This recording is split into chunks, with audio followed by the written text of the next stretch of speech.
Hello friends, exam standard में आपका स्वागत है। इस वीडियो में हम भारतीय संविधान की प्रस्तावना को पढ़ेंगे।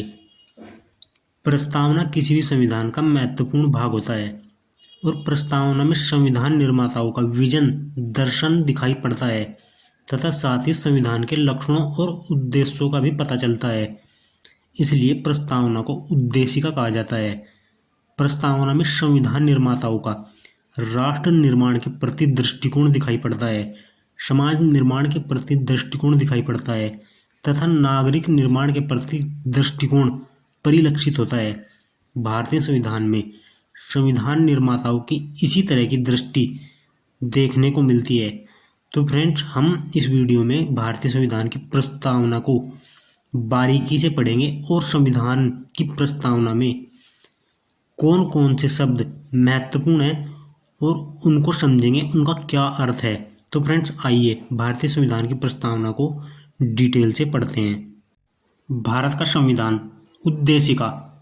हम भारत के लोग भारत को एक संपूर्ण प्रभुत्व संपन्न समाजवादी पंथ निरपेक्ष लोकतंत्रात्मक गणराज्य बनाने के लिए तथा उसके समस्त नागरिकों को सामाजिक, आर्थिक और राजनीतिक न्याय, विचार, अभिव्यक्ति, विश्वास, धर्म और उपासना की स्वतंत्रता, प्रतिष्ठा और अवसर की समता प्राप्त करने के लिए तथा उन सब में व्यक्ति की गरिमा और राष्ट्र की एकता और अखंडता सुनिश्चित करने वाली बंधुता बढ़ाने के लिए दृढ़ संकल्प होकर अपनी इस संविधान सभा में आज तारीख 26 नवंबर 1949 ईस्वी मिति मार्गशीर्ष शुक्ला सप्तमी संवत 2006 विक्रमी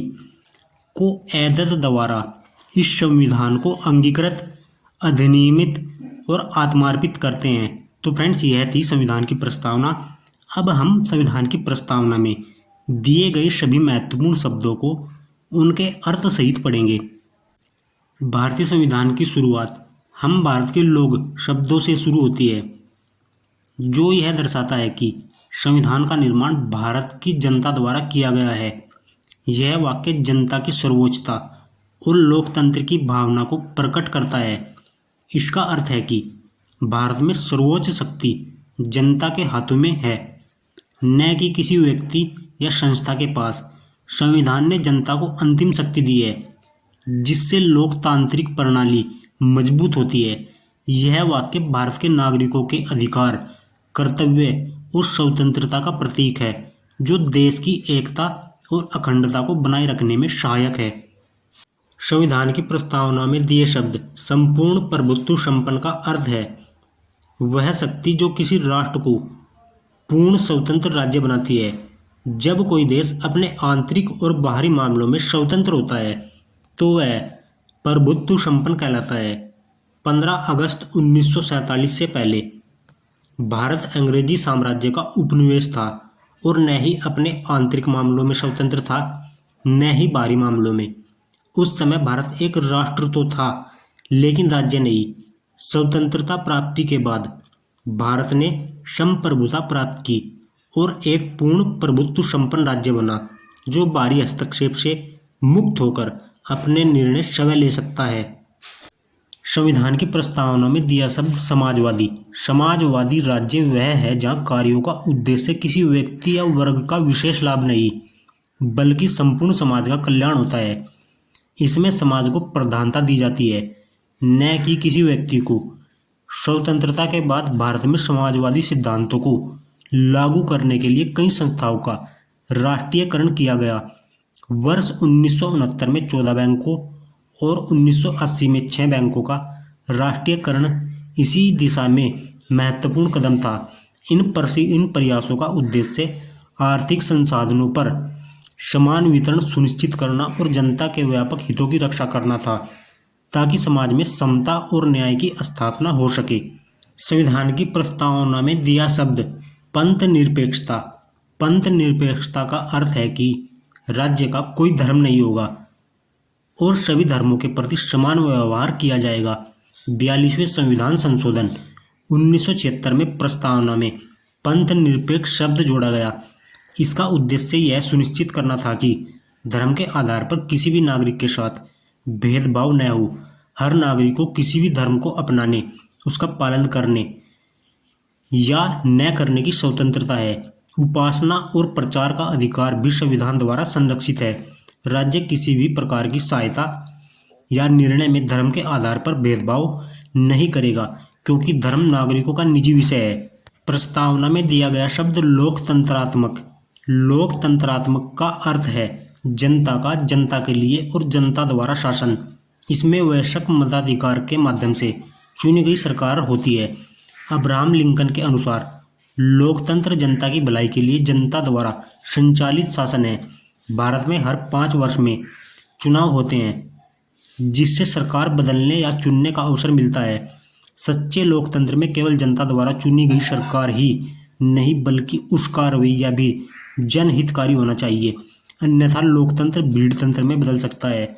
जागरूक जनता और सही जनमत ही लोकतंत्र को मजबूत और सुरक्षित बनाए रखते हैं। प्रस्तावना में दिया गया शब्द लोकतंत्रात्मक। लोकतंत्रात्मक वह व्यवस्था है जिसमें देश का मुखिया जनता द्वारा प्रत्यक्ष या अप्रत्यक्ष रूप से चुना जाता है। भारत का राष्ट्रपति, जो देश का मुखिया है, अप्रत्यक्ष रूप से निर्वाचित होता है। 26 जनवरी को गणतंत्र दिवस मनाने का अर्थ केवल संविधान लागू होना नहीं, बल्कि देश का गणतंत्र बनना भी है, जिससे नागरिकों को अपने मुखिया चुनने का अधिकार मिला है।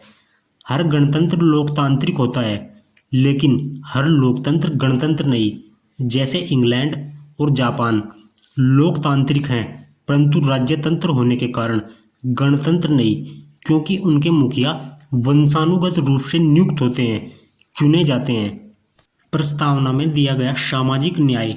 सामाजिक न्याय का अर्थ है सभी नागरिकों के लिए समान व्यवहार और भेदभाव रहित समाज की स्थापना। इसमें जाति, धर्म, क्षेत्र, लिंग, भाषा, नस्ल आदि के आधार पर किसी के साथ भेदभाव नहीं किया जाता। कमजोर वर्गों को आरक्षण का प्रोत्साहन, सहायता राशि और सब्सिडी जैसी सुविधाएं देकर उन्हें समाज के अन्य वर्गों के समान लाने का प्रयास किया जाता है। इसका उद्देश्य सामाजिक उत्पीड़न को समाप्त करना और हर व्यक्ति को समान अवसर प्रदान करना। किसी भी वर्ग या व्यक्ति को विशेषाधिकार नहीं दिए जाते, ताकि समाज में समानता और समरसता बनी रहे। प्रस्तावना में दिया गया शब्द आर्थिक न्याय। आर्थिक न्याय का अर्थ है देश के हर नागरिक को भूख और अभाव से मुक्त करना और उसकी मूलभूत आवश्यकताओं जैसे रोटी, कपड़ा, मकान, शिक्षा और चिकित्सा की पूर्ति सुनिश्चित करना। इसमें राज्य द्वारा समान अवसर, मुफ्त सुविधाएं और आर्थिक सुरक्षा प्रदान की जाती है। नागरिकों का आर्थिक शोषण रोकने और समान काम के लिए समान वेतन सुनिश्चित किया जाता है। वंचित तबकों, बुजुर्गों, विकलांगों और बेरोजगारों को सहायता दी जाती है। धन का संचय कुछ लोगों तक सीमित न रहकर समाज में समान रूप से वितरित हो, यह सुनिश्चित किया जाता है। न्यूनतम और अधिकतम आय के अंतर को कम करने पर जोर दिया जाता है। संविधान की प्रस्तावना में दिया गया शब्द राजनीतिक न्याय। राजनीतिक न्याय का अर्थ है देश के सभी नागरिकों को बिना किसी भेदभाव के शासन प्रक्रिया में भाग लेने का अधिकार, वोट देने का अधिकार, चुनाव लड़ने का अधिकार, सरकारी पद प्राप्त करने का अधिकार, सरकार की आलोचना करने का अधिकार तथा प्रार्थना पत्र देने का अधिकार शामिल है। ये अधिकार केवल लोकतांत्रिक व्यवस्था में संभव है, न कि तानाशाही व्यवस्था में। राजनीतिक न्याय तभी सार्थक होता है जब आर्थिक न्याय सुनिश्चित हो, क्योंकि आर्थिक समानता के बिना राजनीतिक समानता अधूरी है। आर्थिक न्याय के अभाव में राजनीतिक न्याय केवल एक कल्पना बनकर रह जाता है। यह दोनों न्याय मिलकर एक सशक्त और समानता आधारित समाज की नींव रखते हैं। संविधान की प्रस्तावना में विचार अभिव्यक्ति की स्वतंत्रता संविधान द्वारा नागरिकों को दिया गया एक मौलिक अधिकार है, जो उन्हें अपने विचारों को बोलकर, लिखकर, छपवाकर या अन्य किसी माध्यम से प्रकट करने की अनुमति देता है।